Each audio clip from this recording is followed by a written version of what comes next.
சென்னை கோவை இடையிலான இன்டர்சிட்டி விரைவு ரயில் உட்பட 6 ரயில்களின் சேவையில் மாற்றம் செய்யப்பட்டுள்ளது. ரயில் பாதை மேம்பாட்டு பணிகள் காரணமாக ரயில்களின் சேவையில் மாற்றம் செய்யப்பட்டுள்ளதாக தெற்கு ரயில்வே அறிவித்துள்ளது.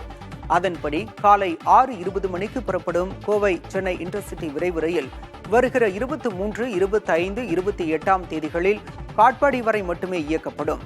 மறுமார்க்கத்தில் மதியம் 2:35 மணிக்கு புறப்பட வேண்டிய சென்ட்ரல் கோவை விரைவு ரயில் வருகிற 23, 25, 28ஆம் தேதிகளில் காட்பாடியிலிருந்து மாலை 4:15 மணிக்கு புறப்படும். கர்நாடக மாநிலம் அசோகபுரம் சென்ட்ரல் ரயில் ஏப்ரல் 23, 25, 28 ஆகிய தேதிகளில் காட்பாடி வரை மட்டுமே இயக்கப்படும். சென்ட்ரல் KSR பெங்களூர் லால்பாக் விரைவு ரயில் வருகிற 23, 25, 28ஆம் தேதிகளில் காட்பாடியிலிருந்து மாலை 5:30 மணிக்கு புறப்படும்.